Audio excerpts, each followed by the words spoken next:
जय श्री कृष्णा, राधे राधे। आप सभी भक्तों का आपके अपने YouTube चैनल श्री कृष्ण दीवानी में हार्दिक स्वागत है। आज आप सुन रहे हैं माघ मास महात्म्य का 23वां अध्याय। सर्वप्रथम भगवान का स्मरण करते हुए सभी बोलिए ओम नमो भगवते वासुदेवाय। श्री राधा कृष्णाभ्याम नमो नमः। पिछले अध्याय की कथा में आप सबने सुना था कि महर्षि वशिष्ठ जी राजा दिलीप से मानस तीर्थों के प्रकार बताते हैं कि मानस तीर्थ कितने प्रकार के हैं। वे कहते हैं कि हे राजन, मानस तीर्थ में जो भी मनुष्य अपने मन को पवित्र करके स्नान करता है वह परम गति को प्राप्त होता है। यह मैंने तुमसे मानस तीर्थ का लक्षण बतलाया है। अब आप भूतल के तीर्थों की पवित्रता का कारण सुनो। हे राजन, जैसे शरीर के कुछ भाग परम पवित्र माने गए हैं, ठीक उसी प्रकार से पृथ्वी के भी कुछ स्थान अत्यंत पुण्यमय माने जाते हैं। भूमि के अद्भुत प्रभाव, जल की शक्ति और मुनियों के अनुग्रह पूर्वक निवास से तीर्थों को पवित्र बताया गया है। इसलिए भौम और मानस सभी तीर्थों में जो नित्य स्नान करता है वह परम गति को प्राप्त होता है। प्रचुर दक्षिणा वाले अग्निष्टोम आदि यज्ञों से यजन करके भी मनुष्य उस फल को नहीं पाता जो कि उसे तीर्थों में जाने से प्राप्त होता है।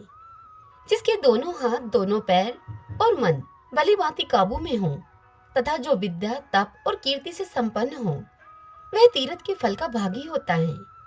जो प्रतिग्रह से निवृत्त, जिस किसी वस्तु से भी संतुष्ट रहने वाला और अहंकार से मुक्त है वह तीर्थ के फल का भागी होता है।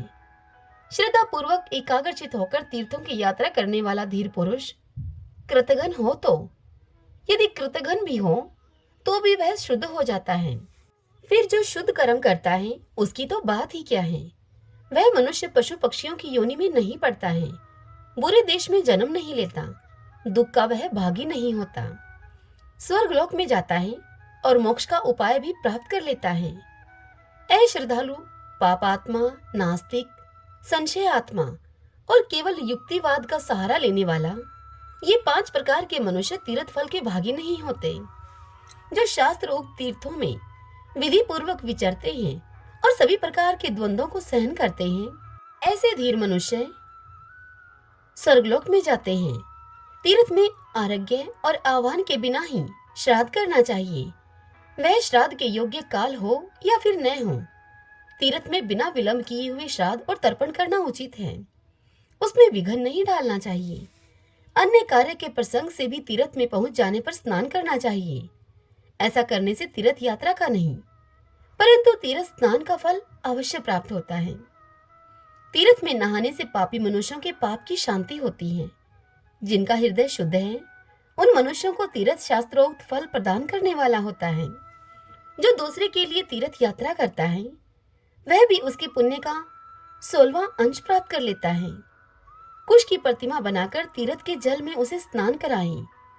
जिसके उद्देश्य से उस प्रतिमा को स्नान कराया जाता है वह पुरुष तीर्थ स्नान के पुण्य का 8वां भाग प्राप्त करता है। तीर्थ में जाकर उपवास करना और सिर के बालों का मुंडन कराना चाहिए। मुंडन से मस्तक के पाप नष्ट हो जाते हैं। जिस दिन तीर्थ में पहुंचे उसके पहले दिन उपवास करें और दूसरे दिन श्राद्ध और दान करें। तीर्थ के प्रसंग में मैंने श्राद्ध को भी तीर्थ बतलाया है। यह स्वर्ग का साधन तो है ही, इसी के साथ यह मोक्ष प्राप्ति का भी उपाय है। इस प्रकार नियम का आश्रय लेकर माघ मास में व्रत ग्रहण करना चाहिए और उस समय ऐसे ही तीर्थ यात्रा करनी चाहिए। माघ मास में स्नान करने वाला पुरुष सब जगह कुछ न कुछ दान अवश्य करे। बेर, केला और आंवले का फल, सेर भर घी, सेर भर तिल, सेर भर का मतलब है 1 किलो, पान 1 आड़क, 1 आड़क का मतलब है 16 सेर, चावल 16 सेर चावल का दान करें। कुम्हड़ा और खिचड़ी, ये 9 वस्तुएं प्रतिदिन ब्राह्मणों को दान करनी चाहिए। जिस किसी भी प्रकार से हो सके माघ मास को व्यर्थ नहीं जाने देना चाहिए। किंचित सूर्योदय होते होते माघ स्नान करना चाहिए तथा माघ स्नान करने वाले पुरुष को यथाशक्ति शौच, संतोष आदि नियमों का पालन करना चाहिए। विशेषतः ब्राह्मणों और साधु सन्यासियों को पकवान भोजन कराना चाहिए। जाड़े का कष्ट दूर करने के लिए बोझ के बोझ सूखे काष्ठ का दान करें। रुई से भरा हुआ अंगा, शैया, गद्दा, यज्ञोपवीत, लाल वस्त्र, रुईदार रजाई, जायफल, लौंग, बहुत से पान, विचित्र विचित्र कंबल, हवा से बचाने वाले ग्रह, मुलायम जूते और सुगंधित उपटन का दान करें। माघ स्नान पूर्वक घी, कंबल, पूजन सामग्री, काला अगर, धूप, मोटी बत्ते वाली दीप और भांति भांति के नैवेद्य से माघ स्नान जनित फल की प्राप्ति के लिए भगवान माधव की पूजा करें। माघ मास में डुबकी लगाने से सारे दोष नष्ट हो जाते हैं और अनेकों जन्मों के उपार्जित संपूर्ण महापाप तत्काल ही विलीन हो जाते हैं। यह माघ स्नान ही मंगल का साधन है। यही वास्तव में धन का उपार्जन है तथा यही इस जीवन का फल है। हे राजन, भला माघ स्नान मनुष्यों का कौन कौन सा कार्य सिद्ध नहीं करता। यह तो पुत्र, मित्र, कलात्र, राज्य, स्वर्ग तथा मोक्ष का भी देने वाला है। श्रीमन नारायण नारायण हरि हरि, भजमन नारायण नारायण हरि हरि। श्री भगवान देवी लक्ष्मी से कहते हैं, हे सुमुखी, अब मैं छठे अध्याय का महात्म्य तुमसे कहता हूँ, जिसे सुनने वाले मनुष्यों के लिए मुक्ति करतलगत हो जाती है। गोदावरी नदी के तट पर प्रतिष्ठानपुर अर्थात पैठन नामक एक विशाल नगर है, जहाँ पर मैं पिपलेश के नाम से विख्यात होकर रहता हूँ। उस नगर में जानश्रुति नामक एक राजा रहते थे, जो भूमंडल की प्रजा को अत्यंत प्रिय थे। उस राजा का प्रताप मार्तंड मंडल के प्रचंड तेज के समान जान पड़ता था। प्रतिदिन होने वाले उनके यज्ञ के धुएं से नंदनवन के कल्प वृक्ष इस प्रकार से काले पड़ गए थे कि मानो राजा की असाधारण दानशीलता देखकर वे लज्जित हो गए हों। उस राजा के यज्ञ में प्राप्त पुरोडाश के रस स्वादन में सदा ही आसक्त होने के कारण देवता लोग कभी प्रतिष्ठानपुर को छोड़कर बाहर नहीं जाते थे। उनके दान के समय छोड़े हुए जल की धारा, प्रताप रूपी तेज और यज्ञ के धुओं से पुष्ट होकर मेघ ठीक समय पर वर्षा किया करते थे। उस राजा के शासनकाल में खेती में होने वाले 6 प्रकार के उपद्रवों के लिए कहीं थोड़ा भी स्थान नहीं मिलता था और अच्छी तरह की नीतियों का सर्वत्र प्रसार होता था। वे बावली, कुएं और पोखरे खुदवाने के बहाने मानो प्रतिदिन पृथ्वी के भीतर की निधियों का अवलोकन करते थे। एक समय राजा के दान, तप, यज्ञ और प्रजापालन से संतुष्ट होकर स्वर्ग के देवता उन्हें वर देने के लिए वहां पर आए। वे कमलनाल के समान उज्जवल हंसों का रूप धारण करके अपनी पंखों को हिलाते हुए आकाश मार्ग से चलने लगे। बड़ी उतावली के साथ उड़ते हुए वे सभी हंस आपस में बातचीत करते जा रहे थे। उनमें से भद्राशु आदि 2-3 हंस वेग से उड़कर कुछ आगे निकल गए। तब पीछे वाले हंसों ने आगे जाने वालों को संबोधित करते हुए उनसे कहा, अरे भाई भद्राशु, तुम लोग वेग से चलकर आगे क्यों हो गए हो? यह मार्ग बड़ा दुर्गम है। इसमें हम सबको साथ मिलकर चलना चाहिए। क्या तुम्हें दिखाई नहीं देता? ये सामने ही पुण्य मूर्ति महाराज जानश्रुति का तेजपुंज अत्यंत स्पष्ट रूप से प्रकाशमान हो रहा है। उस तेज से भस्म होने की आशंका है, इसलिए सावधान होकर चलना चाहिए। पीछे वाले हंसों के ये वचन सुनकर आगे वाले हंस हंस पड़े और उच्च स्वर से उनकी बातों की अवहेलना करते हुए उनसे बोले, अरे भाई, क्या इस राजा जानश्रुति का तेज ब्रह्मवादी महात्मा रैकव के तेज से भी अधिक तीव्र है?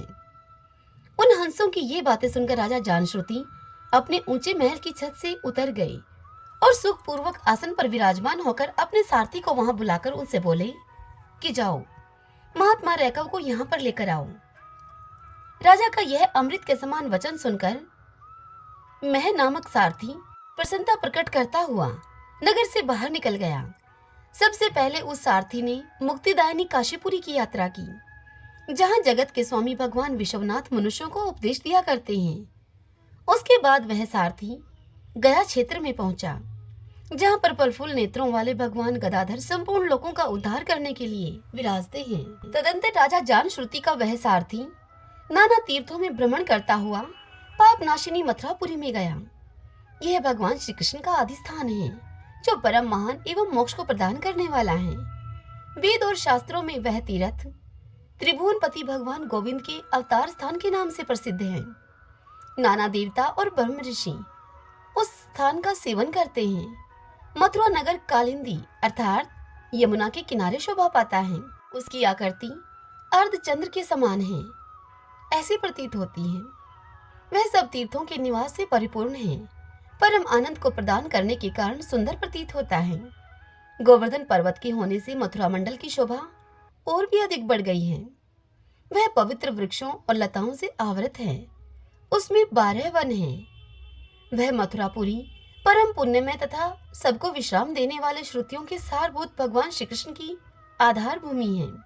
तदंतर महाराज जान श्रुति का वह सारथी मथुरा नगरी से पश्चिम और उत्तर दिशा की ओर बहुत दूर तक चला गया, जहां पर उस सारथी को काश्मीर नामक नगर दिखाई दिया, जहां शंख के समान उज्जवल गगनचुंबी महलों की पंक्तियां भगवान शंकर के अट्टहास की भांति शोभा पाती हैं, जहां ब्राह्मणों के शास्त्रीय आलाप को सुनकर मूक मनुष्य भी सुंदर वाणी और पदों का उच्चारण किया करते हैं और देवता के समान हो जाते हैं, जहां निरंतर होने वाले यज्ञ धूम से व्याप्त होने के कारण आकाश मंडल मेघों से धुलते रहने पर भी अपनी कालिमा नहीं छोड़ते, जहां उपाध्याय के पास आकर छात्र जन्मकालीन अभ्यास से ही संपूर्ण कलाएं स्वतः पढ़ लेते हैं, तथा जहां पर माणिकेश्वर नाम से प्रसिद्ध भगवान चंद्रशेखर देहधारियों को वरदान देने के लिए नित्य निवास किया करते हैं।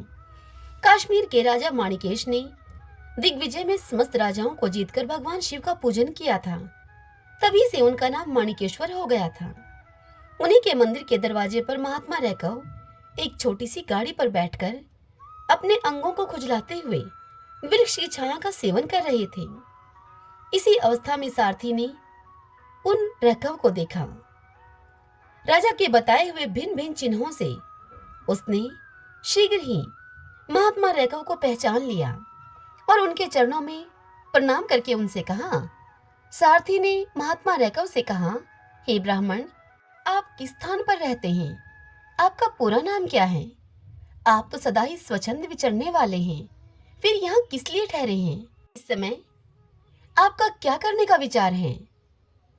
सारथी के ऐसे वचनों को सुनकर परम आनंद में निमग्न महात्मा रैकव ने कुछ सोचा और फिर सोचकर सारथी से कहा, यद्यपि हम पूर्ण काम हैं, हमें किसी वस्तु की आवश्यकता नहीं है, फिर भी कोई भी हमारी मनोवृत्ति के अनुसार परिचर्या कर सकता है।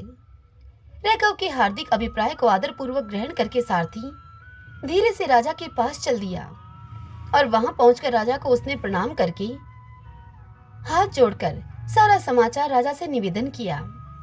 उस समय स्वामी के दर्शन से उसके मन में बड़ी प्रसन्नता थी। सारथी के वचन सुनकर राजा के नेत्र आश्चर्य से चकित हो उठे। उनके हृदय में रैकव का सत्कार करने की श्रद्धा जागृत हुई। राजा ने 2 खचरियों से जुती हुई एक गाड़ी लेकर यात्रा प्रारंभ की। साथ ही मोती के हार, अच्छे अच्छे वस्त्र और एक सहस्त्र गौवें भी ले ली। काश्मीर मंडल में महात्मा रैकव जहां पर रहते थे, उस स्थान पर पहुंचकर राजा जान श्रुति ने वह सारी वस्तुएं महात्मा रैकव के आगे निवेदन कर दी और पृथ्वी पे पड़कर उनको साष्टांग प्रणाम किया। महात्मा रैकव अत्यंत भक्ति के साथ चरणों में पड़े हुए राजा जान श्रुति पर कुपित हो उठे और वे उनसे बोले, अरे शूद्र, तू दुष्ट राजा है, क्या तू मेरा वृतांत नहीं जानता? ये खचरियों से जुती हुई अपनी ऊंची गाड़ी लेकर यहाँ से चला जा। ये वस्त्र, ये मोतियों के हार और ये दूध देने वाली गौवें भी स्वयं ही ले जा। इस तरह आज्ञा देकर रैकव ने राजा के मन में भय उत्पन्न कर दिया।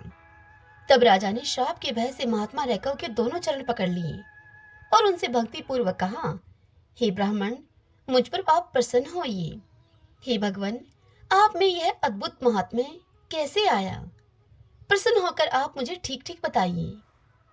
तब महात्मा रैकव ने राजा जान श्रुति से कहा कि राजन, मैं प्रतिदिन गीता के 6ठे अध्याय का जप किया करता हूँ। इसी से मेरी तेजो राशि देवताओं के लिए भी तुष्य है। तदंतर परम बुद्धिमान राजा जान श्रुति ने यत्न पूर्वक महात्मा रैकव से गीता के 6ठे अध्याय का अभ्यास किया। इससे उन्हें मोक्ष की प्राप्ति हुई।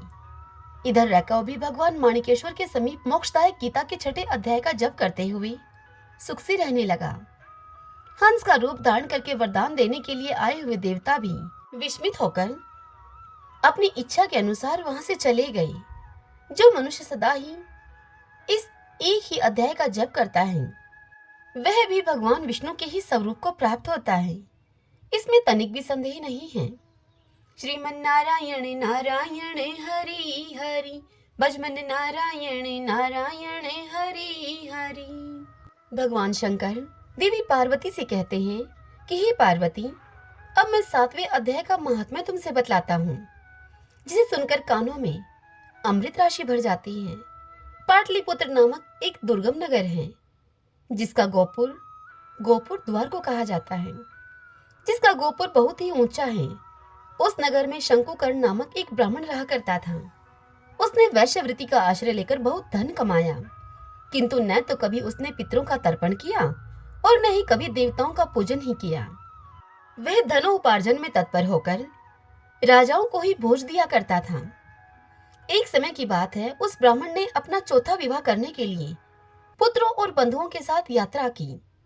मार्ग में आधी रात के समय जब वह सो रहा था, एक सर्प ने कहीं से आकर उसकी बाह में काट लिया। उस सर्प के काटते ही उस ब्राह्मण शंकुकर्ण की ऐसी अवस्था हो गई कि मणि, मंत्र और औषधि आदि से भी उसके शरीर की रक्षा असाध्य जान पड़ी। तत्पश्चात कुछ ही क्षणों में उसके प्राण पखेरु उड़ गए। फिर बहुत समय के बाद वह प्रेत सर्प योनि में उत्पन्न हुआ। उसका चित्त धन की वासना में बंधा था। उसने पूर्व वृत्तांत को स्मरण करके सोचा कि मैंने जो घर के बाहर करोड़ों की संख्या में अपना धन गाड़ रखा है, उस धन से अपने इन पुत्रों को वंचित करके उस धन की मैं स्वयं ही रक्षा करूंगा। एक दिन सांप की योनि से पीड़ित होकर उस शंकुकर्ण ब्राह्मण ने, अर्थात उन पुत्रों के पिता ने स्वप्न में अपने पुत्रों के समक्ष आकर अपना मनोभाव बताया। स्वप्न में तब उसके निरंकुश पुत्रों ने सवेरे उठकर बड़े ही विस्मय के साथ एक दूसरे से स्वप्न की सारी बात कही। उनमें से मझला पुत्र कुदाल हाथ में लिए हुए अब अपने घर से निकला और जहां उसके पिता सर्प योनि को धारण करके रहा करते थे, अब वह उस स्थान पर गया। उस स्थान का उस पुत्र को ठीक ठीक पता नहीं था, फिर भी उसने चिन्हों से उसका ठीक निश्चय कर लिया और लोभ बुद्धि से वहां पर पहुंचकर उस बांबी को खोदना उसने आरंभ किया। तब उस बांबी से एक बड़ा ही भयानक सांप प्रकट हुआ और वह सांप उस लड़के से बोला कि ओ मूढ़, तू कौन है, किस लिए आया है, क्यों मेरे बिल को खोद रहा है, तुझे यहाँ किसने भेजा है, यह सारी बात मेरे सामने बता। तब वह पुत्र बोला कि मैं आपका पुत्र हूँ, मेरा नाम शिव है। मैं रात्रि में देखे हुए स्वप्न से विस्मित होकर यहाँ पर स्वर्ण लेने के लिए कौतूहलवश आया हूँ। पुत्र की यह लोक निंदित वाणी सुनकर वह सांप हंसता हुआ उच्च स्वर से इस प्रकार स्पष्ट वचन कहने लगा। वह सांप अपने ही पुत्र से बोला कि यदि तू मेरा पुत्र है तो मुझे शीघ्र ही बंधन से मुक्त कर। मैं पूर्व जन्म के गाड़े हुए धन के लिए ही यहाँ सर्प योनि में उत्पन्न हुआ हूँ। यह सुनकर पुत्र ने पूछा कि पिताजी, आपकी मुक्ति कैसे होगी, इसका क्या उपाय है? कोई उपाय है तो वह मुझे बताइए, क्योंकि मैं इस रात में सब लोगों को छोड़कर आपके पास आया हूँ। यह सुनकर पिता ने कहा कि बेटा, गीता के अमृतमय 7वें अध्याय को छोड़कर मुझे मुक्त करने में तीर्थ, दान, तप और यज्ञ भी सर्वथा समर्थ नहीं है। केवल गीता का 7वां अध्याय ही प्राणियों के जरा, मृत्यु और दुखों को दूर करने वाला है। हे पुत्र, मेरे श्राद्ध के दिन 7वें अध्याय का पाठ करने वाले ब्राह्मण को श्रद्धापूर्वक भोजन कराओ तुम, इससे निसंदेह मेरी मुक्ति हो जाएगी। हे वत्स, अपनी शक्ति के अनुसार पूर्ण श्रद्धा के साथ वेद विद्या में प्रवीण अन्य ब्राह्मण को भी तुम भोजन करवाना। सर्प योनि में पड़े हुए पिता के ऐसे वचनों को सुनकर उसके सभी पुत्रों ने उसकी आज्ञा के अनुसार तथा उससे भी अधिक किया। तब शंकुकर्ण ब्राह्मण ने अपनी सर्प शरीर को त्याग कर दिव्य देह को धारण किया और सारा धन पुत्रों के अधीन कर दिया। उस सर्प ने, अर्थात उन पुत्रों के पिता ने करोड़ों की संख्या में जो धन बांट कर दिया था अपने पुत्रों को, उससे वे सदाचारी पुत्र बहुत प्रसन्न हुए। उनकी बुद्धि धर्म में लगी हुई थी, इसीलिए उन्होंने बावली, कुआं, पोखरा, यज्ञ और देव मंदिर आदि के लिए उस धन का उपयोग किया और अन्नशाला भी बनवाई। तत्पश्चात 7वें अध्याय का सदा जप करते हुए उन समस्त पुत्रों ने मोक्ष को प्राप्त किया। हे देवी पार्वती, यह तुम्हें 7वें अध्याय का महात्म्य बतलाया गया है, जिसके श्रवण मात्र से मनुष्य सब पातकों से मुक्त हो जाता है। श्रीमन नारायण नारायण हरि हरि, भजमन नारायण नारायण हरि हरि।